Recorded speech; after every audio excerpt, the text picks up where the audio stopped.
Dear Patriots, before the news starts, please subscribe to our patriotic channel by clicking the subscribe button. Give us a thumbs up to this video. Don't forget to leave your opinion below in the comments section. Share the news on Facebook and Twitter so your friends see it. Thank you. Antifa rallies just erupted in 20 American cities. See which cities to stay away from. The left-wing terrorist group Antifa and Refuse Fascism is planning rallies in 20 different cities across the United States and wanted to demand that Donald Trump and Vice President Mike Pence should be driven from power. In a full-page ad in the New York Times, the group announced where they plan on protesting. Here are the ads they are running.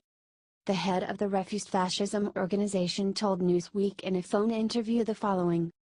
What Trump and his administration are doing could pose an existential threat to humanity, Andy Z told Newsweek in a phone interview. We're in one of the most perilous moments in history right now, Z said. Look what they wrote about Trump's Twitter being taken down.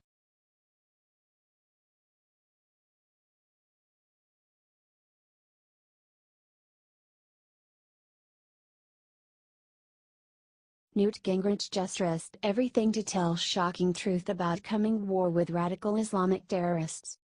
Newt Gingrich just came forward and hopefully the swamp is listening. Look, we elected Trump in part because of his common sense, the left will say too tough, approach to immigration, especially immigration from war-torn Muslim countries. It is not politically correct to say we are fighting a war with radical Islamic terrorists, but that is the truth, and it is a worldwide war. Make no mistake. They radicals want to see their bastardized version of Islam take over the world. And what is shocking is that the liberals, who in these countries bear the brunt of the violence, are standing in the way of Trump's best efforts to stop the spread of this cancer. This moment of cowardice will haunt them for a long time. But Newt is not afraid of the backlash, and he will get one, for the truth he just wrote on Fox News website. Newt applauded Trump's idea to end the diversity lottery and then offered 3 simple solutions that the left will hate but are just simple common sense. Newt wrote. First, we need to identify terrorists as enemy combatants. Correct, no more Miranda rights. This should be a no-brainer. Second, we have a disturbingly large number of homegrown American citizens being radicalized. We must develop a new legal framework for dealing with local and imported terrorists alike. No arguments here. Third, we must find out how people are radicalized in America and cut off these sources of radicalization. This might include, when necessary, monitoring and closing radical mosques that encourage violence. This means we have to surveil them and get informants in there, let the police and FBI do their jobs without liberal backlash. But it was what he revealed in his conclusion that is the most important. For he risked everything, and everyone will come after him for saying this, to tell the truth about coming war with radical Islamic terrorists. This is going to be a long war with radical Islamic supremacists. Closing the immigration lottery system immediately is an important step, but we will need to do far more than this in order to be truly safe.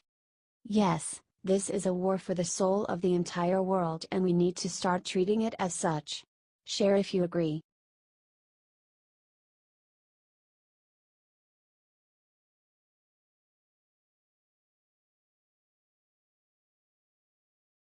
Frederica Wilson just attacked Barron Trump, then got slapped with ultimate karma. Democrat Frederica Wilson is trying to be relevant. The Floridian got headlines for attacking our president and accusing him of being heartless to a grieving widow. This week she made it even worse and attacked President Trump's young son, Barron Trump. This woman is so damn trashy. Listen. According to PJ Media, Representative Frederica Wilson predicted that President Trump would resign from office and would make up an excuse like somebody is trying to kill Barron. We just have to, like the slogan says, stay woke. Just stay woke, be careful, because I can see the wheels turning now. We're marching toward impeachment, there's no question about it. If that happens, are we prepared? Because it's going to happen, Wilson said Thursday. So we have to make sure, Reverend Sharpton, that we are prepared when this happens so we don't just wake up one day blindsided, she added. I think it's just going to get so tight and it's going to close in, and then everybody is going to be indicted around this president, and then he is going to realize he is probably next on the list. And I think he is going to come up with an excuse like somebody is trying to kill Barron, and so I'm going to resign. Share this if you think that this woman needs to go away. She needs to leave our amazing President Trump alone. Let's send her a message and show her how many Trump supporters there are out there. This is karma.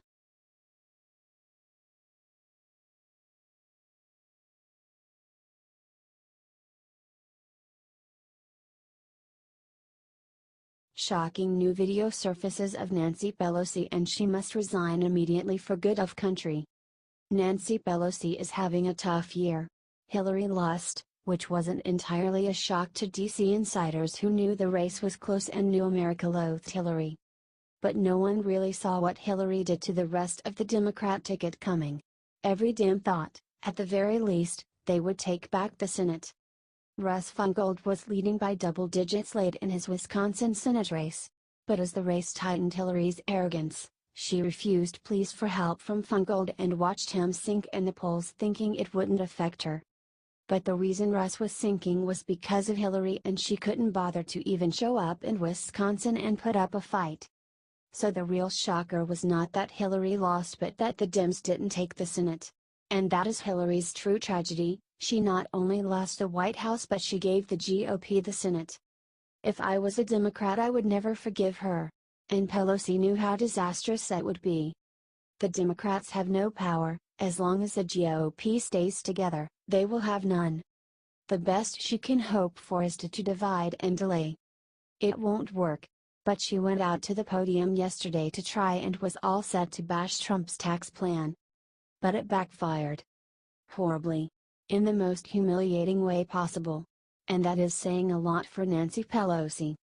She either was drunk, unprepared, or has some health issues she is hiding from the public because she did not look good.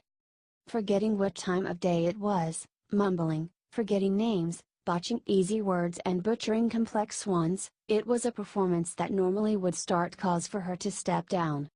And should, if she is not of sound mind, she must do so for the good of the country. According to the American Mirror, this was the most embarrassing of her moments. Why would they take away this extraordinary medical, deduction, extraordinary medical expenses? Pelosi rambled before botching the word permanently, and then it happened. Like a deer caught in the headlights, Pelosi had another one of all too frequent brain freeze. How many of these do we have to see before she does the right thing and steps down? She tried to say tax advantage to, as she looked hopelessly lost at the gasping reporters, as if to say where am I before mumbling something about jobs. It's time, Nancy, for the good of the country, step down. Share if you agree.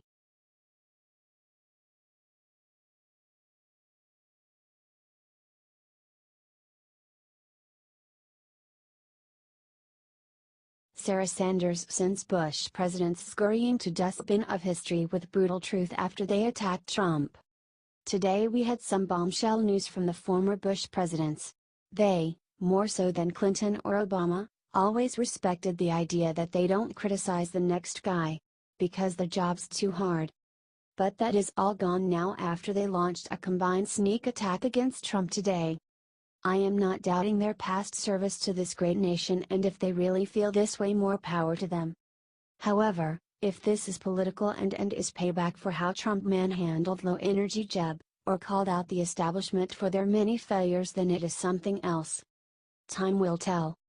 If you missed it, CNN reported that the elder Bush said of Trump, "I don't like him.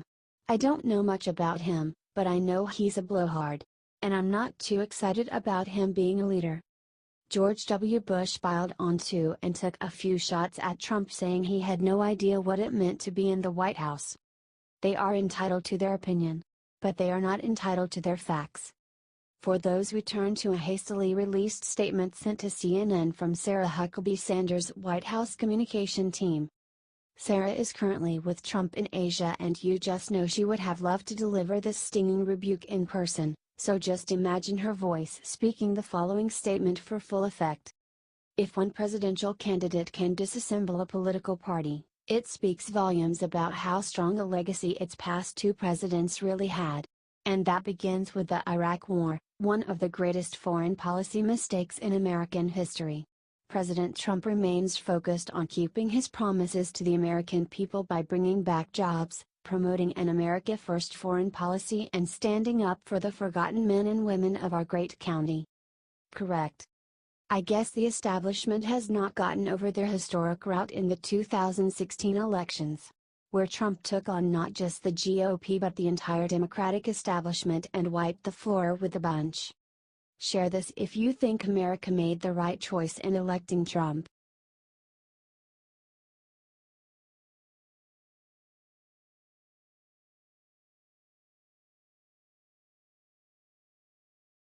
Donna Brazile discovers new, absolutely brutal way to humiliate Hillary Clinton for rest of her life. If you thought Donna Brazile was out of nuke bombs to drop on Hillary Clinton's head, you thought wrong. The Washington Post, which has an advance copy of Brazile's new book, Hacks, the inside story of the break-ins and breakdowns that put Donald Trump in the White House, just crushed Hillary with a new one. Donna Brazile was going to replace Hillary at the top of the ticket. According to the DNC charter, Donna had the power to replace Hillary and she seriously considered it. From the Post. She seriously contemplated replacing Hillary Clinton as the party's 2016 presidential nominee with then Vice President Biden in the aftermath of Clinton's fainting spell, in part because Clinton's campaign was anemic and had taken on the odor of failure.